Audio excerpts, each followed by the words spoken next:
আসসালামু আলাইকুম। আমি পেঁয়াজ ভালো করে ভেজে নিলাম, ঝাল পেঁয়াজ। আপনারা কেমন আছেন বন্ধুরা? সবাই ভালো আছেন? এবার আমি পরিমাণ মতো লবণ, হলুদের গুঁড়া, ঝালের গুঁড়া, জিরের গুঁড়া, ধনের গুঁড়া দিয়ে দিলাম, রসুন বাটা,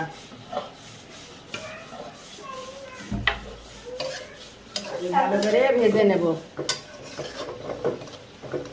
আমি আর মাছ দিয়ে বেগুন দিয়ে রান্না করব, ঝাল ঝাল ঝোল রান্না করব।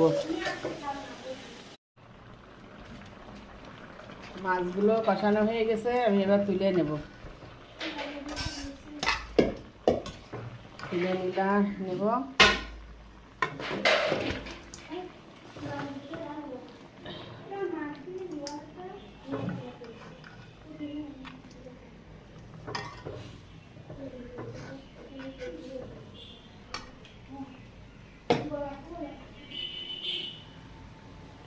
এবার আমি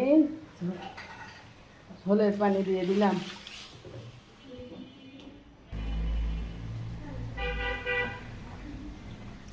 এবার আমি বেগুনগুলো দিয়ে দেব।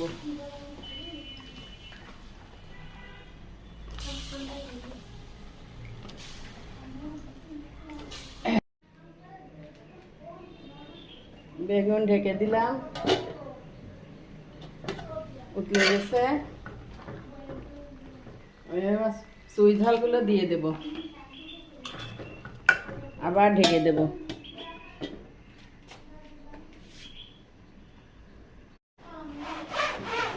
এবার আমি মাছগুলো দিয়ে দেব।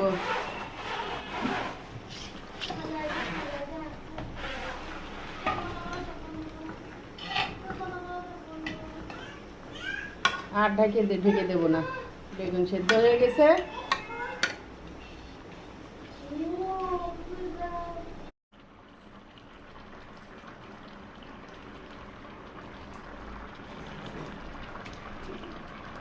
আর মাছ আমার রান্না হয়ে গেছে। যদি রান্নাটা ভালো লাগে লাইক কমেন্ট শেয়ার করে দেবেন। চেহারাটা খুব সুন্দর হয়েছে, কালারটা তরকারি। আল্লাহ হাফেজ।